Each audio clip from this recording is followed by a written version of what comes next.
wabarakatuh. Nama saya Muhammad Lukman Nur Hakim dengan NIM 20.1.26.1.03.299. Saya ingin membuat video mata pelajaran akidah akhlak pendidikan agama Islam berbasis metode digital untuk memenuhi UAS mata kuliah pendidikan agama Islam sekolah dasar. Warahmatullahi wabarakatuh. Waalaikumsalam warahmatullahi wabarakatuh. Sebelum belajar, mari kita baca doa. Baca doa dimulai. Bismillahirrahmanirrahim.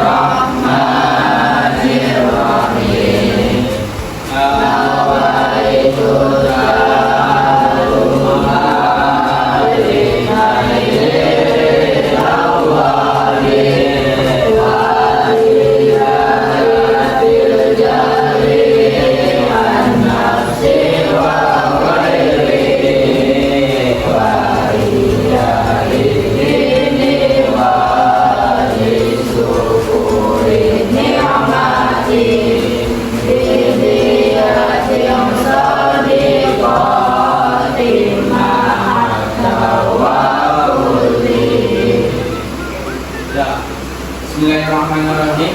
Allahumma sholli ala sayyidina Muhammad wa ala sayyidina Muhammad. Sebelumnya, apa kabar semuanya? Alhamdulillah, sukses, luar biasa. Yes, Allahu Akbar. Hamasa. Oke. Kali ini materi kita yaitu pelajaran akidah akhlak. Materinya tentang apa? Materinya tentang kerajaan Islam di Indonesia. Nanti kita bareng-bareng simak video yaitu dengan media digital. Media digitalnya itu menggunakan InFocus. Nanti kita saksikan bersama-sama. Baik.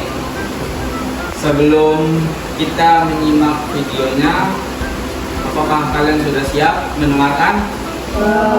Baik. Dan caranya Islam bisa sampai ke Nusantara. Ternyata jawabannya seru banget loh. Yuk kita bahas bareng.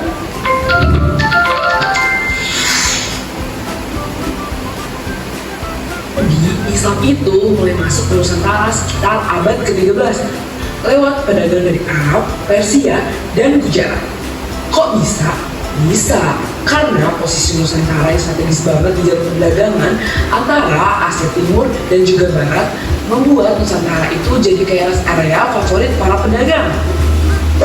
Dan mereka itu nggak cuma bawa rempah-rempah, tapi juga ngenalin Islam ke warga lokal. Caranya damai banget, lewat hidup yang jadi contoh. Kejujuran dan ngobrol santai sama warga lokal itu bikin mereka jadi penasaran, apa sih itu Islam? Ibaratnya mereka ini pedagang sekaligus influencer pada zaman dulu. Nah, pelabuhan besar kayak Baru di Sumatera, Gresik di Jawa, dan Melaka di Semenanjung Malaya itu jadi titik awal penyebaran Islam. Dan di abad ke-13, Islam itu mulai diterima para pengusaha lokal. Salah satunya Saudara Pasai di Aceh, kerajaan Islam pertama di Indonesia yang didirikan Sultan Malik As-Saleh. Jauh, penyebaran Islam itu makin kencang di abad ke-15 berkat yang namanya Wali Songo, 9 km yang pintar banget. Mereka itu mengenalkan Islam lewat budaya-budaya lokal kayak wayang kulit dan juga seni tari. Nah, jadi Islam itu masuk pelan-pelan tanpa menghapus budaya-budaya asli kita. Jelas banget kan? Saudara Pasai, kerajaan Islam pertama di Nusantara yang didirikan di Aceh pada tahun 1267 oleh Sultan Malik As-Saleh. Kerajaan ini jadi pusat perdagangan internasional dan penyebaran Islam di bawah Sultan Mahmud Malik Az-Zaki. Sayangnya, Samudra Pasai ini runtuh di awal abad ke-16 akibat akibat serangan Kesultanan Aceh dan melemahnya perdagangan. Tapi peninggalannya kayak makam Sultan Net Asaleh dan juga koin dirham itu masih bisa kita temuin sampai sekarang. Selain Samudra Pasai, ada juga nih yang namanya Kesultanan Demak, kerajaan Islam pertama di Pulau Jawa. Didirikan pada akhir abad ke-15 oleh Raden Patah setelah Majapahit melemah. Dan ini merupakan raja-raja Demak yang pernah berkuasa. Dan di bawah Sultan Trenggana, Demak ini mencapai puncak kejayaannya dengan memperluas wilayah hingga Jawa Timur dan sebagian besar Jawa Tengah. Tapi konflik internal ini melemahkan kerajaan hingga akhirnya runtuh setelah diserang oleh kerajaan yang dipimpin oleh Jalal Mungkir. Salah satu peninggalannya yang masih ada adalah Masjid Agung Demak. Terus ada Mataram Islam yang awalnya itu bagian dari Majapahit. Didirikan oleh Sutawijaya sekitar tahun 1586 setelah mengalahkan Kerajaan Kajang. Di bawah Sultan Amakullah II, kerajaan ini itu mulai melemah dan mengalami perpecahan. Dan salah satu peninggalannya yang masih ada adalah Masjid Agung Kota Gede. Dan selanjutnya ada Kesultanan Ternate, berdiri di Maluku pada abad ke-13 oleh Bab Masyur Malamo. Awalnya terpengaruh agama Hindu-Buddha melalui perdagangan dengan Jawa. Setelah Islam menjadi agama resmi, Sultan Zainal Abidin itu menjadi sultan yang pertama. Dan sementara Sultan Babulo itu dikenal karena keberhasilannya mengusir Portugis pada 1575. Nah, kekuasaan Ternate ini mulai melemah akibat persaingan dagang dan tekanan dari kolonial Belanda. Namun, peninggalannya yang masih ada itu meliputi Benteng Kalamata dan juga Istana Sultan Ternate. Dan selanjutnya ada Kesultanan Tidore, berdiri pada tahun 1486 dengan Muhammad Akil sebagai raja pertama setelah Islam masuk melalui jalur perdagangan. Dan di bawah Sultan Muku, Tidore itu berhasil mencapai kejayaan dengan menyatukan Ternate dan Tidore serta mengusir Portugis dari Maluku. Nah, tapi kekuasaan Tidore itu melemah akibat tekanan dari kolonial Belanda. Namun peninggalannya yang masih ada itu meliputi Benteng Kawatabula dan Istana Karatoki. Dan selanjutnya ada Kesultanan Banten, didirikan oleh Maulana Hasanuddin itu sekitar tahun 1552. Banten ini awalnya merupakan bagian dari kerajaan Pajajaran. Setelah Pajajaran runtuh, Banten itu berkembang menjadi kesultanan mandiri dan pusat perdagangan laga serta pelabuhan internasional. Sultan Agung Tirtayasa itu menjadi tokoh penting dalam melawan VOC. Namun, konflik internal yang dimanfaatkan Belanda itu melemahkan kerajaan. Nah, pada abad ke-19, Banten itu jatuh di bawah kekuasaan kolonial Belanda. Peninggalan Banten yang masih ada itu meliputi Masjid Agung Banten dan juga Meriam Ki Amuk. Dan kerajaan Islam yang terakhir ada Kesultanan Gua-Talok, kerajaan kembar di Sulawesi Selatan. Mereka itu tidak terpengaruh kuat oleh Hindu-Buddha. Nah, Islam itu diterima mereka itu melalui dakwah ulama dengan Sultan Alauddin itu sebagai raja pertama mereka yang menjadikan Islam berdasar pemerintahan. Dan di bawah Sultan Hasanuddin, Gua-Talok itu mencapai puncak kejayaan. Namun melemah setelah perjanjian Bungaya dengan VOC pada 1667. Peninggalan yang masih ada meliputi Istana Bala Lampua dan Masjid Katangka. Tapi penyebaran Islam itu nggak cuma soal agama loh. Banyak banget perubahan besar yang kita rasain sampai sekarang. Misalnya, sistem pemerintahan, sosial, ekonomi, dan budaya yang masih kita rasain sampai sekarang. Contohnya, Kesultanan Yogyakarta yang jadi daerah istimewa dan hukum Islam yang diterapin buat beberapa hal, kayak pernikahan dan juga zakat. Nah, pada masa Islam juga itu masyarakat dibagi-bagi menjadi beberapa lapisan, kayak bangsawan, ulama, pedagang, dan juga rakyat biasa. Nah, yang keren, nilai-nilai Islam itu melalui proses kesetaraan, di mana semua orang itu dianggap sama di hadapan Tuhan.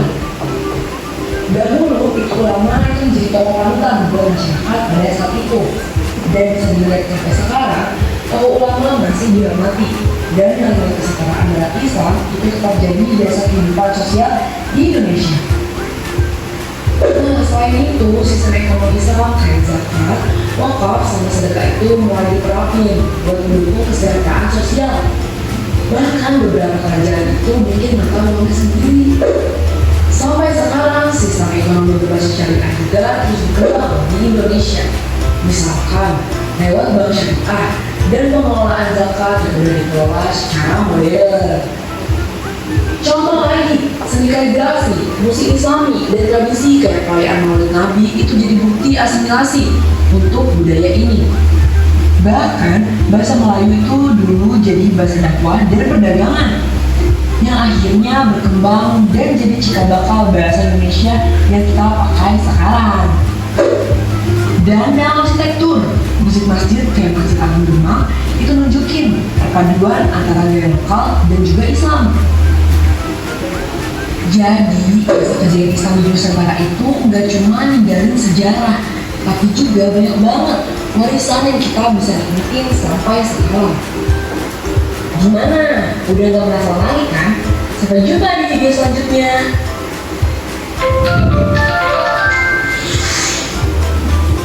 Setelah kita melihat video tadi,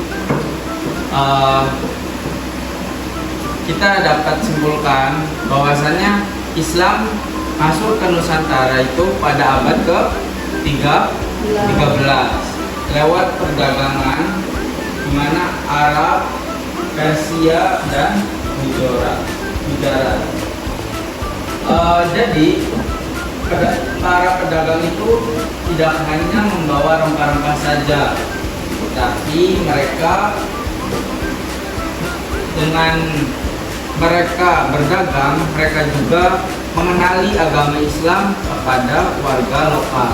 Warga lokal yaitu warga Indonesia. Oke, baik. Tadi kita sudah nyimak ya video tersebut, yaitu kerajaan-kerajaan Islam yang ada di Indonesia itu yang pertama Samudra Pasai yang didirikan oleh Sultan Malik As-Saleh. Yang kedua Kesultanan Demak didirikan oleh Raden Fatah. Yang ketiga Maulana Islam. Yang ketiga Kesultanan Islam, yaitu yang didirikan oleh Sutawijaya. Yang keempat Kesultanan Ternate yang didirikan oleh Bab Masmur Malamo. Dan yang kelima Kesultanan Tidore, yaitu Muhammad Nakil. Kesultanan Banten yaitu Maulana Hasanuddin. Jadi kita bisa simpulkan bahwa pada zaman dahulu itu sebelum ada kerajaan Islam, negara Arab, Persia, dan Gujarat itu mereka mengenali Islam. Mereka membawa Islam ke Indonesia dengan cara berdagang. Selanjutnya dilanjutkan oleh para wali songo. Nah, para wali songo itu mengenali Islam dengan cara apa? Dengan cara mempertunjukkan seperti wayang kulit, gamelan, dan yang lainnya. Itu wayang kulit dan gamelan tersebut mengajarkan tentang Islam juga. Jadi tidak luntur budaya lokalnya. Oke. Selanjutnya saya ingin bertanya, kerajaan Islam yang ada di Indonesia itu apa saja tadi? Ya, benar ya. Kesultanan Demak dan Fatah. Oke, Kesultanan Demak. Siapa rajanya? Raden Fatah. Baik. Kerajaan Islam yang ada di Indonesia selanjutnya siapa?